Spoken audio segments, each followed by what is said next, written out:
ter mais uma apresentação da Andréia e da Marinete falando a respeito da ética contemporânea, reflexos de uma sociedade fragmentada. Então, após o que você disse. Oi, boa noite. Primeiramente, eu queria agradecer a presença de todos vocês. Parece um pouco maçante, todo mundo está falando de ética toda hora, mas cada um tem um ponto de vista diferente. Tá? Esse trabalho foi desenvolvido através de um artigo realizado no curso que nós fazemos de Administração Estratégica de Recursos Humanos, tá? Do módulo Ética e Responsabilidade Social, ministrado pela professora Mônica Martins, e elaborado por mim e por Marileide. Tá? Nós vamos falar sobre ética, a ética contemporânea, reflexos de uma sociedade desfragmentada. A gente vai tentar falar um pouquinho e trazer para vocês uma visão sobre ética, sobre indivíduo e sobre sociedade. Tá? Não tem como se aprofundar muito no assunto no tempo que a gente tem, até porque seria leviano da nossa parte ficar trazendo alguns assuntos que não podem ser discutidos até o fim. Então a gente vai trazer só algumas ideias para tentar contribuir com a visão de vocês. Bom, primeiramente, vamos falar sobre o que é ética.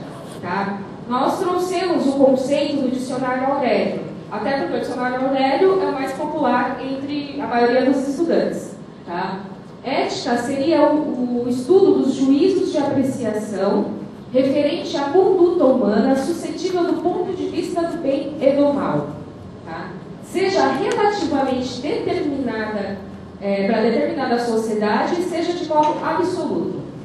Na verdade, esse monte de palavra bonita, esse monte de termo técnico, só quer dizer que a ética, na verdade, é o estudo do comportamento do ser humano para o que é bem e o que é ruim, para o que dá prazer e o que dá desprazer. O que é extremamente complicado, porque se você imaginar o que é bom e o que é ruim, fica um pouco complicado, porque são conceitos extremamente subjetivos, né? Para não dizer que são abstratos. Não tem como você definir o bem, nem como você definir o mal.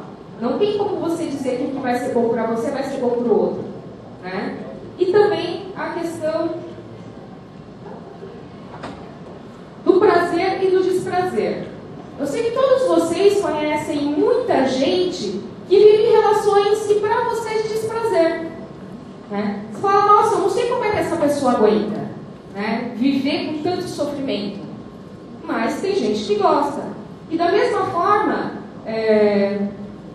o prazer, ele não é igual para todos. Né? Então é difícil você saber definir o que é prazer, desprazer e bem e mal. Mas a ética vem aí para regulamentar tudo isso.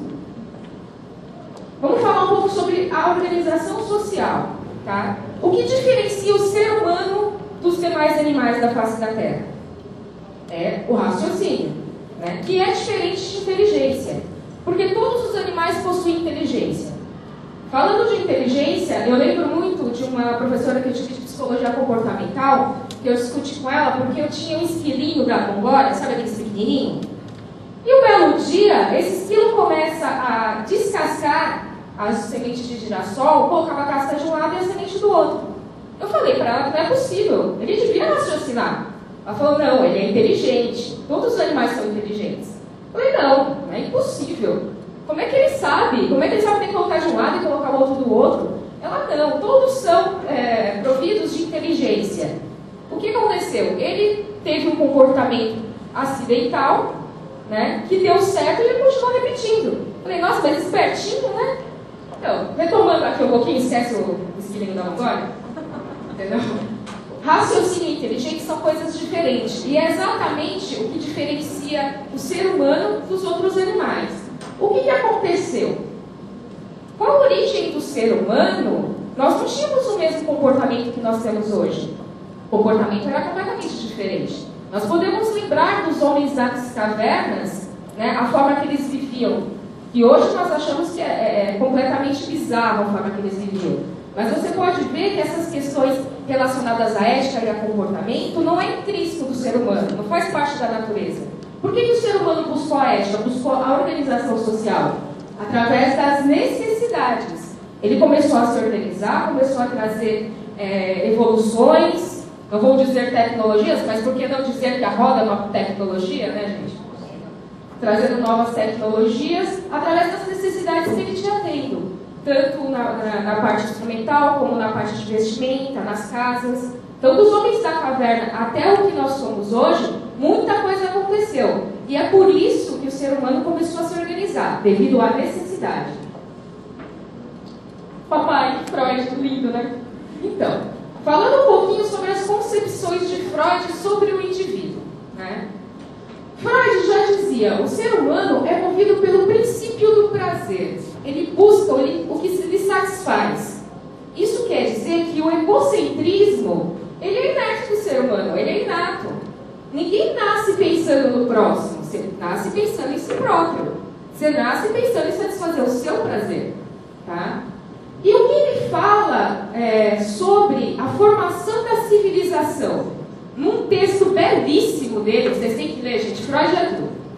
Texto belíssimo dele chamado Mal-Estar na Civilização, ele fala que o que motivou o ser humano a se organizar, primeiramente, foi a preservação das manifestações naturais.